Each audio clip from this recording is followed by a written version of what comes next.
Welcome to the TAC Index AI podcast, June 24th, 2026, where we blend TAC IP data, reports, and charts with the latest news in all things logistics with a focus on air cargo.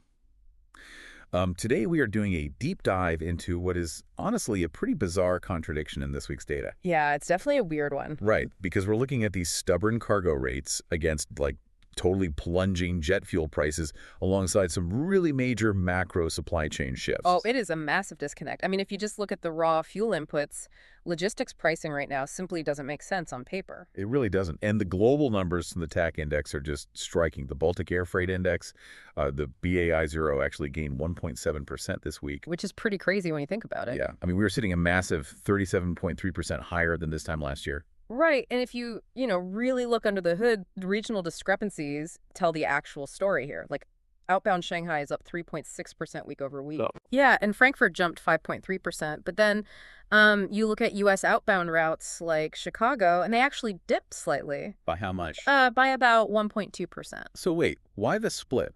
Why are Asia and Europe spiking while the U.S. is softening? Well, basically because the market anxiety isn't uniform, right? It's highly localized. Okay, right. I mean, those Asian and European export lanes rely really heavily on navigating near or directly around recently contested airspaces, plus those maritime choke points. Got it. So the U.S. is just more insulated from that. Exactly. The U.S. outbound market is far more insulated from that immediate geographical friction. And that friction brings us straight to the core anomaly for you listening today. Crude oil and jet fuel prices have taken a really steep fall recently. Yeah, largely driven by the U.S.-Iran Gulf ceasefire extension. Right, so you would naturally expect that newly cheap fuel to just immediately feed through to air freight rates. But those rates stubbornly remain above recent peak seasons. They really do. It feels a bit like, your local gas station conveniently forgetting to lower their prices when the cost of a barrel drops. Are operators just capitalizing on these ongoing capacity fears to hold rates up despite the fuel discount? I mean, it is very tempting to think they're just, pocketing the discount and riding the wave. But it's actually less about opportunistic gouging and more about this deeply embedded risk premium. Oh, really? Yeah. Think of it as an invisible trauma tax. A trauma tax. I like that. Right, because forwarders aren't just pricing in today's cheap fuel costs. They're pricing in the statistical likelihood of having to suddenly reroute a plane thousands of miles next week if a new conflict erupts. Okay, so if air capacity operators are charging a premium to insulate themselves, we have to look at where that risk is originating. Which brings us to the macro supply chain shifts. Exactly. I mean, oil prices just hit 4-month lows. This is huge. It is, because the sea tankers that were literally stranded in the Gulf during the war are finally set to move out of the Strait of Hormuz. So the physical bottleneck is finally breaking. Yes, the bottleneck is clearing.